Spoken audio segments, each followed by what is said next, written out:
जय शिवराय मित्रांनो 1 ऑक्टोबर 2025 रोजी केंद्रीय आर्थिक व्यवहार मंत्रिमंडळ समितीची एक महत्त्वाची अशी बैठक पार पडलेली आहे आणि याच बैठकीमध्ये रब्बी हंगामातील 6 पिकाच्या हमीभावाला मंजुरी देण्यात आलेली आहे। हमीभाव जाहीर करण्यात आलेले आहेत, ज्याच्यामध्ये हरभऱ्याच्या हमीभावामध्ये 225 रुपयाची तर करडईच्या हमीभावामध्ये 600 रुपयाची वाढ करण्यात आलेली आहे।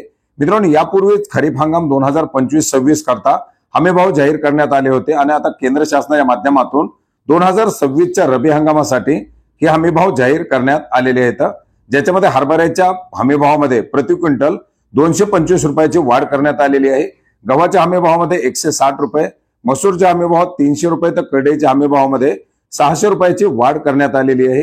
मोहरीच्या हमीभावामध्ये 250 रुपयाची वाढ ही करण्यात आलेली आहे। 6 पिकांचे हमीभाव या ठिकाणी जाहीर करण्यात आलेले आहेत, ज्याच्यामध्ये हरभऱ्यासाठी प्रति क्विंटल 5875 रुपये इतका हमीभाव जाहीर करण्यात आलेला आहे। गव्हाचा हमीभाव हा 2585 रुपये प्रति क्विंटल इतका असणार आहे। मसूरसाठी 7000 रुपये तर मोहरीसाठी 6200 रुपये, करडईसाठी 6540 रुपये तर बार्लीसाठी 2150 रुपये असे हमीभाव जाहीर करण्यात आलेले आहेत। हे हमीभाव जाहीर करत असताना मानवी श्रमाचे पैसे, बैलगाडा, यंत्रसामुग्री, याच्यासाठी लागणारं बियाणं, खत, कीटकनाशक, औषधं, सिंचन शुल्क, डिझेल, विजेचा खर्च, जमिनीचं भाडं, शेतकरी आणि त्यांच्या कुटुंबियाच्या श्रमाचे मूल्य अशा प्रकारच्या विविध बाबीचा अभ्यास करून हा हमीभाव जाहीर केला जातो। मित्रांनो, हमीभाव अतिशय मोठ्या प्रमाणात वाढ होणं गरजेचं आहे, परंतु हमीभावामध्ये आपण जर पाहिलं तर 100, 150, 200 रुपयाची वाढ होते।